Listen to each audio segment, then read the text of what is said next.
Arkafuni akan jirtu kabajamtoota daawwattoota keenya kan daawwataa kun TV5 ti dabareen immoo kan oduu fi odeeffannoo isinitti nurra geenyetti jira. Abboomaa Qaasodha akkasumas boruu mashiidha istiidiyootti argamneeti jira. Gama ogummaa kaameraa fi teeknikaatiin Oliyaad Badhaasaa nu faana jira. Hamma xumuraatti nu faana taa'aa isiniin jenna. Boruu akkam? Fayyaa akkam abbo? Mee maaltu jira sibiraa?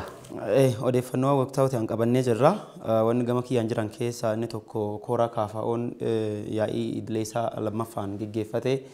Egaa hooggantoonni isaa mana hidhaarraa gadi hiikamaniin duuba irratti achiin duuba namoota waan koora sana irratti raawwatame hedduu qabna.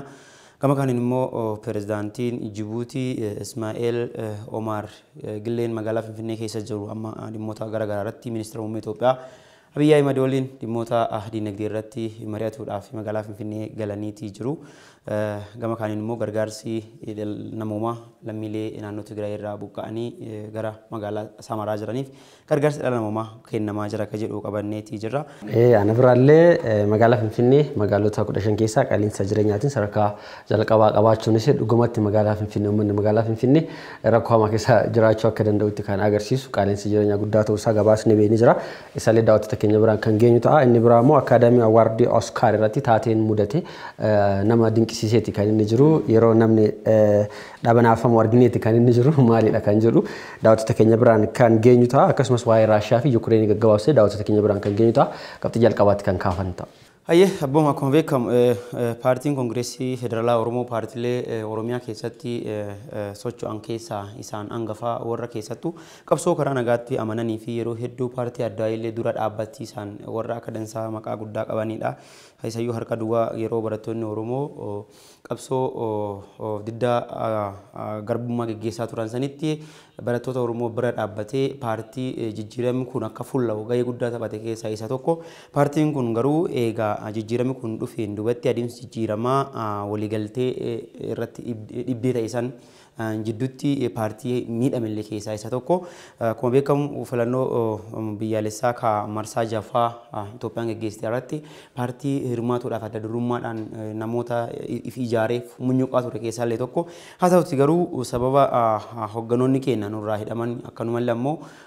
manni hojii keenyaa nu jalaa cufame jedhuun paartiin Koongireesii Federaalaa Oromoo filannichi irratti adoo hin hirmaatin paartii hafe keessaa illee isa tokko. Gama kaaniin immoo marii biyyaalessaa amma godhamuuf deemu kana hunda galeessa kana keessatti paartii yoo hirmaate illee bu'aa fiduu danda'u jedhamu kan itti abdatame keessaa isa tokko waan ta'eef eega hooggantoonni isaa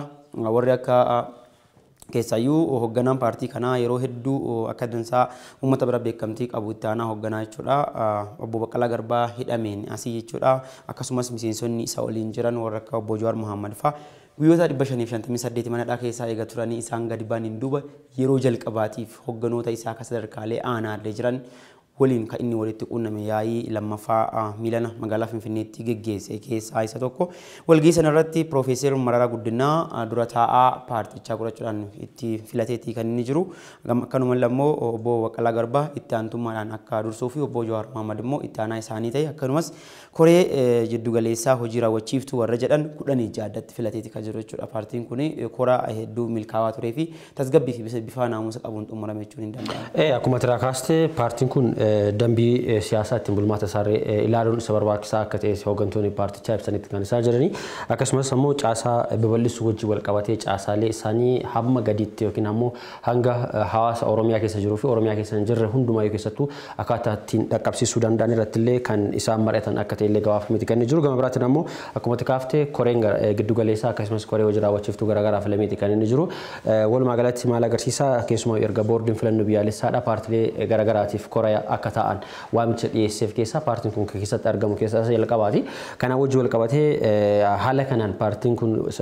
kora isaa geggeessuun isaa namootni garaagaraa miira garaagaraati kan isaan ibsataa jiran haasawni isaan achirratti taasisan haasawni hooggantoonni paartichaa taasisan garaagaraa haasawa bu'aa qabeessa akka ta'e leemamaatti kan jiru. Keessumaayyuu caasaan strongly paartiin biyya kana keessatti strongly ta'e dhaabbachuudhaaf caasaa isaa gaddarrisuun barbaachisaadha. Akkasumas ammoo dambii ittiin bulmaata paartichaalee ilaaluun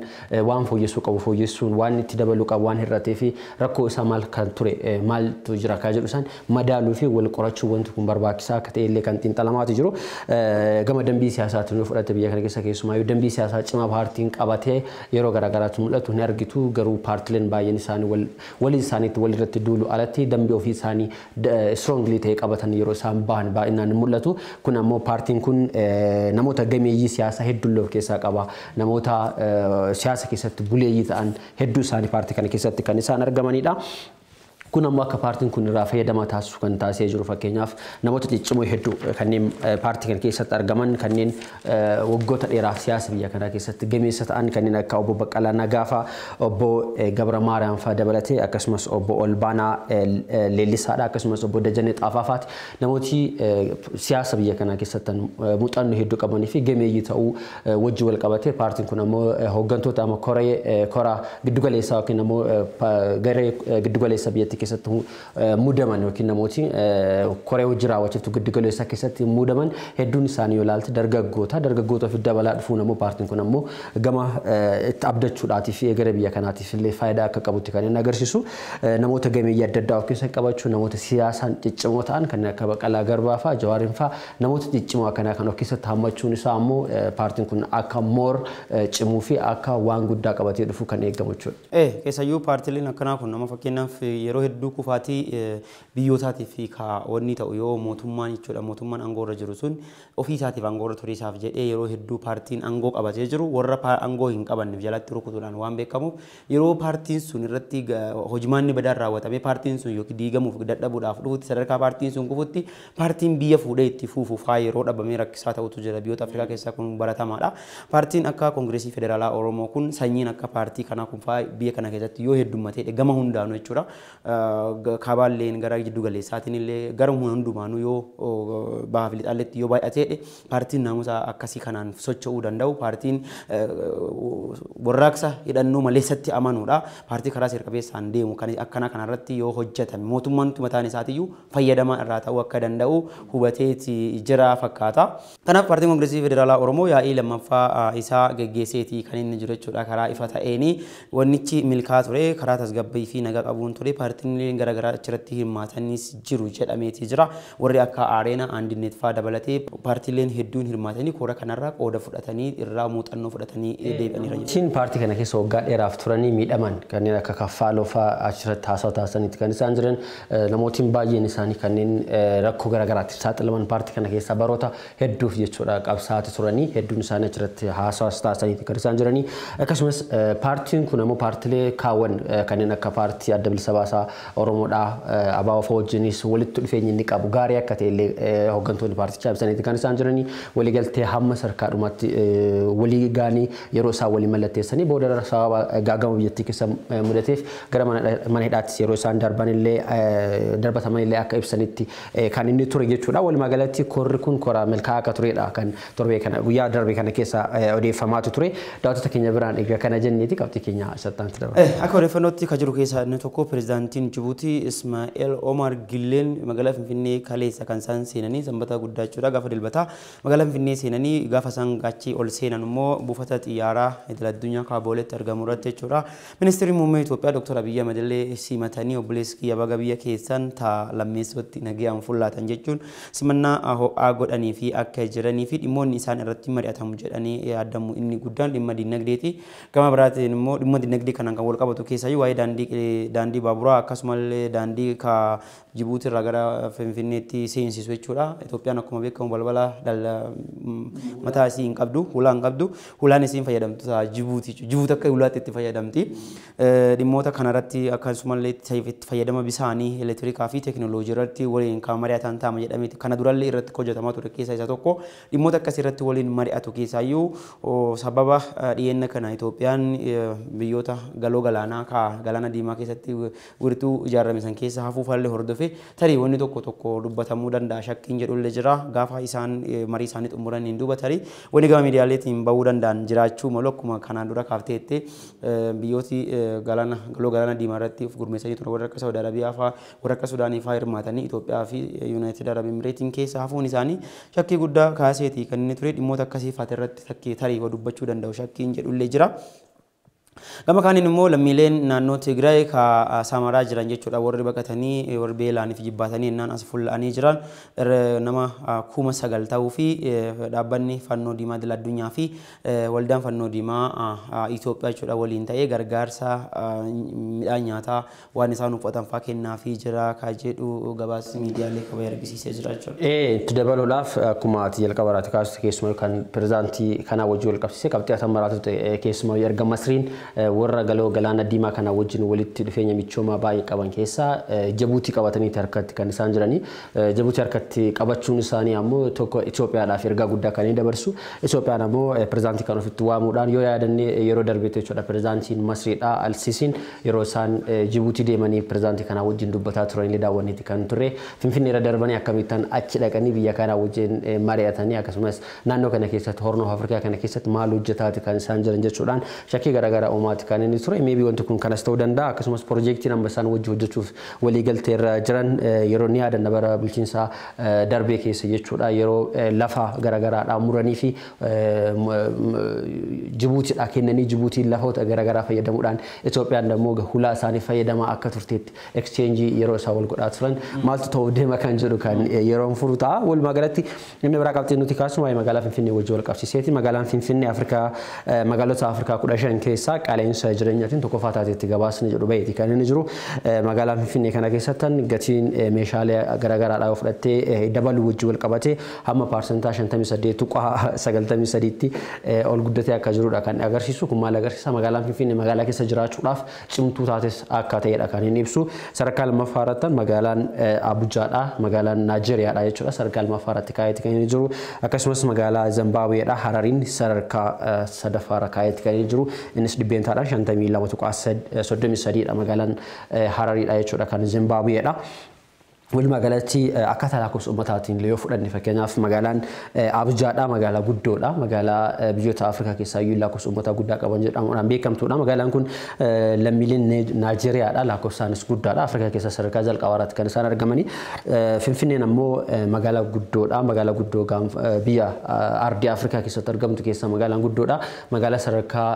dippiloomaasii guddaa akkasumas magaalaa siyaasaa maama Afrikaadha magaalaa jedhamuudhaan beekamtuudha magaalaa kana keessa jiraachuudhaaf qaala'insi jireenyaa ol ka'aadha sababoota garaagaraatti kaasuu danda'u warroonni dhimma dinagdee wajjin wal qabsiisanii kaasan maybe tokko sababa gaagama biyyattii kana keessa tureef ta'uu danda'a akkasumas sababa dhibeen covid faa yeroo dheeraadhaaf tureef akkasumas gama kaarensiitiin dhiibbaan biyyoota garaagaraas maybe as keessatti hammachuu danda'a walumaa galatti kanas ta'e magaalaa Finfinnee keessatti qaala'insi jireenyaa guddaan ta'uun isaa hammam biyya kana keessaa iyyuu magaalaa Finfinneedha saampilii erga fudhatamte biyya kana keessatti yookiin immoo Itoophiyaa keessatti qaala'insi jireenyaa olaanaa akka ta'e kan namatti agarsiisudha jechuudha. Qaawwanni hedduun kama ilaa mul'atamu qorannoo kana dhaabbata kamirra akka fudhate hin beekne malee qabatee bayaddisi istaandaardii odeeffannoo kana qabatee beekate amma daawwattoota keenyatti himte kana magaalaan Finfinnee akkuma beekamu magaalaa jiddugala Afrikaallee keessa magaalaa teessuma mootummoolee 3-4 olii taatee jirti jechuudha yeroo kana Afrikaa Yuuniyeeniin jechuudha teessumni isaan guddaan keessa koras keessa geggeeffataa gaafa dhufu as fullaan immoo doolaara qabataniiti kan isaan as dhufanii tarii gama kanallee dhiibbaa xiqqaattuuti haga cophaallee ta'etu dhiibbaan gama kanallee akka jiraachuu danda'a haa ta'uti garuu yeroo ammaa kanatti magaalota akka Abijaa fi Harareen wal madaalfifamuun isaatiiyyuu ulfaataadha magaalaan Finfinnee magaalaa biyyattii guddoo taate magaalaa immoo tasgabbiin fageenya isiirraa fageenya kiiloomeetira 500 hin caalle 400 hin caalle irratti waraanni jiru jechuudha fakkeenyaaf waraanni fuulaa jira waraanni fuulaa hin ta'in akka riphee loltummaa jira biyyattiin goolama siyaasaa cimaa keessa yeroo isin jirtu kanatti immoo qoqqobbiin gama biyyoota feesayuu daldala amma faayidaa Ameerikaan biyyoota kam kennite keessaa baaste kunillee takkee dhiibbaa isaan ta'uu danda'a gama kaaniin immoo kaammallee seeraa House of Resolution ka 66 duwwaatiin tarii itti dabaluuf illee deeman haganarra gaaga'ami guddaan qaqqabuu danda'a gama dinagdee qofaa doon taane gama nagaatiin illee gaaga'ami guddaan qaqqabuu danda'a jechuudhaan lammiileen Itoophiyaa sodaa guddaa qabaniin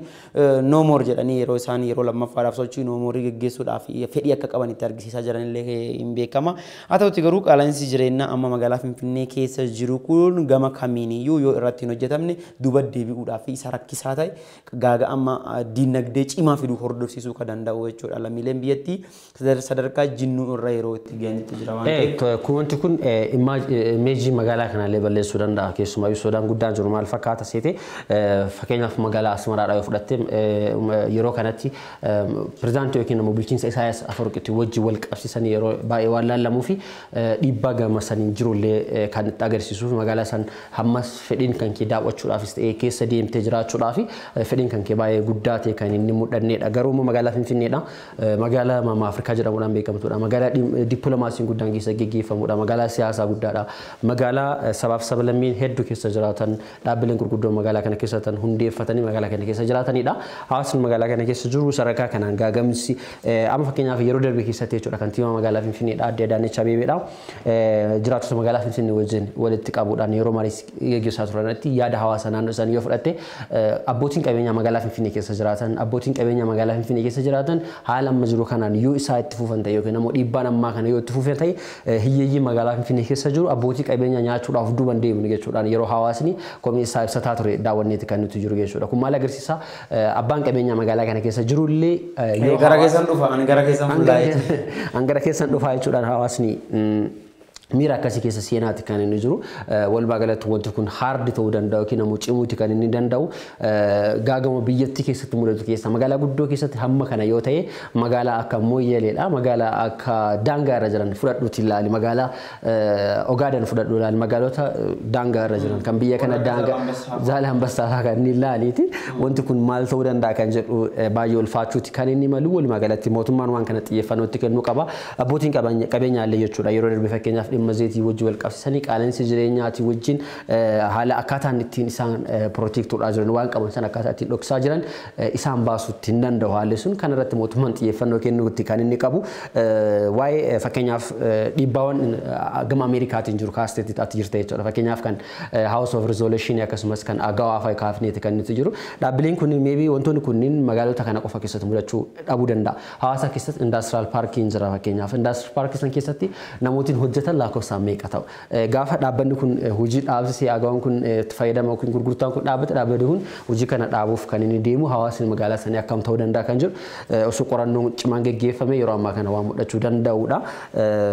kun kanaafuu waan xiqqoo waan ulfaatuu danda'udha muru. Amma gara ajandaa keenya isa lammeessootti oduu fudhannoo keenyaan qabanneetti yoo fulaan amma gara baramaatti yeroo itti fulla'uu geenne irra geenneetti kadee jirru inni kun kamati beeksistee turte waa'ee Oscar Akaadaamiiti. Oscar Akaadaamiin akkuma beekamu dhaabbata waa'ee artii irratti hojjetuudhaaf namoota hojii ogummaa artii keessatti waan adda addaa hojjetan yookiin waan bu'aa qabeessa hojjetan jedhaman irratti badhaasa kennuudhaan kan beekamu kan hundaa'e bara 1929 Ameerikaatti dhaabbata kana ammoo abbummaadhaan kan hoogganaa jiru Academy of Motion Picture Artists and Sciences kan jedhamutu hoogganaa jira.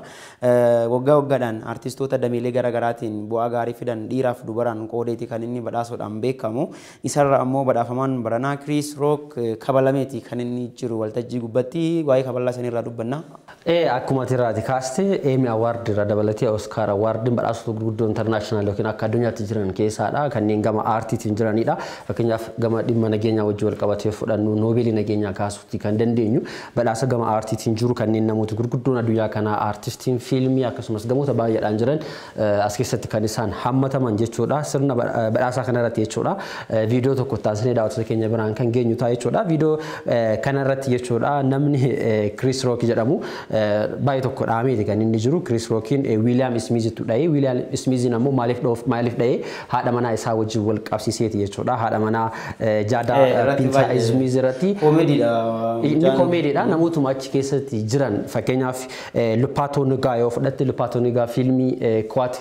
Queen irratti bara 2016 akkaataa isin aktittiin goote William Smithin duubaan keeteeti kan isheen jirtu akkaataa isin fiilittiin goote ishee irratti illee qoosaatti kan ture namoota achi keessa jiran keessatti bifa qoosaa isaatiin koomeediidha dhiyeessaati kan inni ture jechuudha Chris Rock. Haa ta'uti malee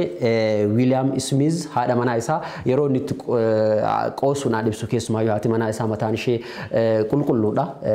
malaaxaa isa jennu sanidha. Duuba mooyyee beekta mataa dansaan qaddoon dhukkuba rifeensa balleessuu qabdi isiinuu sodaan guddaa akka itti dhaga'amaa ture kana dura dubbattee turte bakka keessatti bara 2018 yeroo haasaa gootu beeksisteeti qasiin turte tariyaan molaa'uu danda'a yaaddoo jedhu waan qabuuf mataa kiyya rifeensa kiyya haaddachuutti fuulleffadhe jechuudhaan dubbattee jirtu yeroo Chris Rock waan kana baacoo kana irratti baacuu aniyyuu rifadhee ture qasiin jechuudhaan dubbattee William Smith immoo ka'ee kaballaan itti dhahee kan inni jiru. Abbaan jabaan waltajjii guddaa irratti illee haadha manaatti qoosan akka hin cadhisne kan agarsiisudha. Isheen keessumaayyuu wanti kun qoosa haa ta'uyyuu malee Chris Rockii fi William Smith hiriyoota iyyuu haa ta'aniitiyyuu malee erga hiriyoota iyyuu ta'anii booda waan kana qoosa akkaataa qoosaatti waan kana itti dubbachuun keessumaayyuu Chris Rock waan na'e fakkaata yoo viidiyoo irratti amalaalle baay'ee na'eeti kan inni jiru waltajjii guddaadha. Oscar jechuun badhaasa guddaadha. Badhaasa addunyaarraa namootiin gurguddoon argamanidha. Kanneen akka Lady Gaga fa'aa 50 Cent fa'aatillee doolara hedduutu kafalamee seenama namoota ogummaa inni artii kana waliin qabu hedduu akkuma tamarraa kaaftee kana nama hedduutu dhufee irratti hirmaatee kan inni seenee kan inni ilaalu haa ta'uti garuu nama kana fuulduratti akkuma qoosaatiin yoo rukutante sheemii si qabachiisa garuu kaballaan inni itti naqe saniin deebisee hin dhoofne akka malee rifachuu isaati ka viidiyoo irra mul'isuu dandeenye eegee rukuteen duballee ta'ee William Smith haadha mana maqaa haadha manaa kiyya lammaffaa akka hin dhoofne jedhanii iyyaatti sagalee ol qabatanii dubbataatii kaasaan turan akkuma madaawwannee deebine. Afaan kan kee keessaa buufadhu jedhaanii ture haadha manaa kan koo afaan kan kee keessaa haqi jedhaanii kan inni ture. Isheen yeroo molaa'uu ishee yookiin immoo mataan irraa dhumachuu ishee kun waa'ee fiilmii Diimoorii wajjin wal qabata. Diimoorii irratti fiilmii isheen hojjette sanii wajjin yeroo san akkaataa isheen fiilmii san keessatti aaktiitiin godhuudhaaf fayyadamaa turte ta'uutti danda'a jedhamaa jira. San booda qoosaawwan garaagaraa kaafamaatti kan inni jiran barreessituun ciccimoon akkasumas keessumayyuu aartistoonni baay'een isaanii namootiin gurguddoon aartii keessa jiran hedduun isaanii yaada garaagaraati kennaati kan isaan jiranii walumaa galatti taateen kun kana booda jechuudha. Oskaarii bara kanaa yoo yaadatame kan Chris Rock itti kabalame jedhamuudhaan yaadatamuuti danda'a bara baraan seenaa ta'etti kan inni galmaa'uu danda'u. Qabxii keenya isaa xumuraatti kan nuti dabaru ta'a dhimma guddaa addunyaa kanaa kan Raashiyaadhaa irraa dubbanna. Raashiyaa fi Yuukireen haga waloluu eegalanii turanii kan isaan jiranii Raashiyaan weerara akkasii raawwattee Yuukireen immoo weeraramtee weeraram kan ofirraa faccisaatee akkasiin jirtu Raashiyaan ammallee haleellaa eegaltee kan itti fuufaa jirtu ta'uu miidiyaaleen baasaatee kan jiranii gama kaaniin immoo haasaan pirezidaantiin Ameerikaa Joo Baayiden gaafa gara Poolaandii deeman gara Poolaandii malanii turanii keessaayyuu Poolaandii gara magaalaa baha jiddu galeessaatti argamtu magaalaa guddittii biyyattiitti yennaa imalanitti haasaa isaan achirratti godhan tarii gara biraatti hiikamuu danda'a sodaa hedduurraa kaasee manni hooggansa Ameerikaa manni adiin jechuudha White House ibsa yoosuma baasee jira ibsi inni baasee kan isaan dubbatan pirezidaantii Joo Baayiden kan isaan dubbatan keessaa inni tokko namni kun yoo angoorraa rabbiidhaati nama kan angoorraa kaasaa jechuudha kan waa'ee Putiin kan isaan dubbatanii garuu rifaatuu guddatu uumamee jira mootummaan Ameerikaa ejjennoon isaa nagaa buusuu adoon ta'an mootummaa akka mootummaa Ashiriif mootummaa yeroo Ashiriif gaanii hundeessanii Taalibaaniin ari'an san akkasitti waan sana hojjechuu danda'an sodaan jedhu uumameeti kan inni jiru kun immoo wal dhabdee cimsuu danda'a jedhuun White House dubbii kana akka inni akka hin taanetti hiikamnee fi ibsa baaseeti kan inni jiru mootummaa jijjiiruu hin barbaadu mootummaan Ameerikaa mootummaa Raashiyaa jijjiiruu hin barbaadu nagaan akka bu'u barbaada jechuudhaan ibsisuun akka gara biraatti hin fudhatamne haasaan pirezidaantii Joo Baayiden akka gara biraatti hin fudhatamne fi dubbiin akka hin kaafameeti kan inni jiru gama kaaniin immoo sababiin waraana kanaa inni guddaan akkuma kanaan duraallee dubbataa turre Zeleniskiin Yuukireen gara naatootti makuuf gaafa inni yaadaa turetti amma immoo dhimma sana irratti keessa deebi'ee mari'achuu barbaada marii fi keessa deebinee irratti ilaaluudhaa fi mari'atuu nu barbaachisa jechuudhaan dubbataniiti kan isaan jiran jechuudha. Mariin isaaniillee itti fufuudhaan torbee kana keessa Tarkiitti akka itti fufullee gabaafamaatti kan inni jiru Aljeeziraan waan kana kabaaseeti kan inni jiru inni biraa lammiileen 100,000 fi 60,000 ta'an jechuudha magaalaa Yuukireen Mirpol keessatti ukkaanfamanii akka jiran yookiin immoo rakkoo keessa akka jiran kan himu jechuudha lammiileen kun lammiileen nagaa akka ta'edha kan inni gabaafame inni biraa akkuma jalqabarraa kaastee Zeleniskiin dhimma kana wajjin wal qabsiisee ammas mariin akka barbaachisu kaasanitti kan isaan jiranii in person yookiin immoo qaamaan namootiin kun wal arganii akka mari'achuun barbaachisaa ta'etti kaasaati kan inni jiranii waraana Raashiyaan Yuukireen irratti geggeessaa jirtu kanaan bu'uuraalee misoomaa hedduun isaanii burkutaa akka jiranillee gabaafamaatti kan inni jiru jechuudha keessumaayyuu magaalotiin hedduun kanneen Yuukireen akka guutumaan guutuutti daaraa ta'anitti kan inni ibsamaati jiru. Inni biraa dhaabbileen warshaalee manneen barnootaa dabalatee dhaabbileen bu'uuraalee misoomaa jedhaman hedduun isaanii burkutaa akka jiranitti kan isaan ibsamaati jiru jechuudha. Inni biraa kan ammatti jalqabaraa turte pirezidaantiin Ameerikaadha Joo Baayiden erga Poolaandii deemanii daawwatanii booda haasawuun isaan taasisan sun xiqqoo rifaatu uumeeti kan inni ture keessumaayyuu pirezidaantii Puutiin aangoorraa kaasuudhaaf jedhanii hirraa hin haasofne jechuudhaanis san booda ibsa White House baasen waan kana sirreesseeti kan inni jiru. Boodarra Puutiin aangoorratti buusuudhaaf aangoorraa baasuudhaaf akka kaayyoon qabnedha kan isaan ibsanii. Doolaarri hedduu badii waraana kanaatiin akka badii jirudha kan gabaafamaa jiru. Yoo tilmaamee gara doolaara biliyoona 63tti kan dhiyaatu manneen barnootaa akkasumas dhaabbileen dinagdee fi kanneen biraa magaalaa Kiev dabalatee akka barbaadaa'edha kan odeeffamaa jiru jechuudha. Akkuma irra kaafte inni guddaan ammoo fakkeenya waa'ee daawwannaa Joo Baayiden kana wal qabatee Joo Baayiden gaafa inni isaan gara baha jiddu galeessaa biyyattiitti imalanii Poolaandii dhaquufuyyuu jiru sodaan jedhu hin ture naannoo sanitti Poolaandii ollaa Yuukireen yaa Raashiyaatiif Yuukireen waan jirtuuf garasi imaluu danda'u daangaa kana daawwatuu danda'u kan jedhu yaaddoo ture garuu imalanii daawwatanii kan isaan jiran magaalaa guddoo biyyattii seenanii daawwatanii kan isaan jiran haasaa kaleessa godhan kanallee kun ka'uu danda'eera magaalaa guddoo biyyattii Marsaawutti kan isaan haasaa godhani magaalaan kun magaalaa guddoo biyyattiiti gama kan inni kutaa bulchiinsaa akka magaalaa Finfinneetti jechuudha kutaa bulchiinsaa Maazowikiif illee jiddu gala yookiin guddoo magaalaa guddoo taatee akka magaalaa Finfinneetti kan tajaajila magaalaa Finfinnee teessuma magaalaa mootummaa naannoo Oromiyaa akkanuma lammoo ka mootummaa Itoophiyaa ta'uu federaalaa ta'uudhaan kaasiin tajaajilu ta'uun beekamaadha wal fakkeenya tokko haga tokko magaalaa Finfinnee waliin magaalota qaban keessaa isii tokko akkuma tikaachamoo waggaa waraana kun eegaleen as bu'uuraaleen misoomaa hedduun Yuukireen keessatti barbadaa'uu isaanii fi doolaar biliyoona 63tti kan tilmaamamu manca'ee jira jedhameeti kan haasawamaa jiru keessayyuu manneen barnootaa 378 dhaabbileen mana jireenyaa jechuudha namoota dhuunfaa 4,400 ol kataan barbadaa'uu isaanii gama kaaniin immoo buufanni xiyyaaraa gurguddaan akkasumallee dhaabbilee boba'aa dabalatee jechuudha. Kudhanii lama kata'uu fi warshaaleen gurguddoon 92 barbadaa'uu isaanii gabaafamee kan jira kana booda Yuukireen deebisanii ijaaruudhaaf biyyoota addunyaa hundi yoo hin birmanne Yuukireen yoo waraanni kun dhaabate gaagama cimaa jala galuu dandeetti sodaan jedhullee akka malee jira gama kaaniin immoo waraanni Yuukireen olaantummaa waraana Raashiyaa irratti argataa akka jiruu fi waraanni Raashiyaa miidhamaa akka jiru magaalaan guddittiin biyyattiis agammaatti akka hin qabatamanii fi loltoota magaalaa Kiev qabachuudhaaf guutumatti yeroo tokko seenanii jiru garuu guutumatti bakka garaan isaanii geessan hin qabanne fakkeenya kantiibaa magaalattii keessa aadaaniitti kan isaan jirani naannoo sanitti isaan seenuuf warra dhufan faccinnee deesnee jirra kisaaraa guddaa irraan geennee jirra jechuudhaan waraanni Yuukireen ibsa baaseetii kan jira keessayyuu kutaa bulchiisaa Doonetskii fi wanni kennuu danda'a Luhanskii fi Doonetskii fa seenanii achi keessatti dhiibbaa inni godhu irratti taankota irratti akkasumas meeshaalee waraanaa gurguddoo irratti haleellaa gurguddaa raawwannee jirra jechuudhaan Yuukireen ibsa baaseetii kasiin jirtu Luhanskiin immoo sirna referendamii raawwattee gara biyya Raashiyaatti makamuuf haajirti sodaan jedhullee jira jechuudha Luhanskiin magaalaa biyya kutaalee biyyattii jiran keessa kutaalee hoggansa Zeelenskiitiin wal dhabdee cimaa keessa jiran waan ta'aniif kabajamtoota hadaatota keenya odeeffannoon keenya kaagammaa hordofaa turtanii hamboruu mashii ture abboo maqaasoon waliin ture gama gummaa teeknikaa fi kaameraatiif ammoo Oliyaadii badhaasaan waliin ta'eeti jira waan dhufan turtaniif galata guddaa qaddanii qophiin televezyiinii fi abii kafanillee tikatti uftaa fayyaa tura.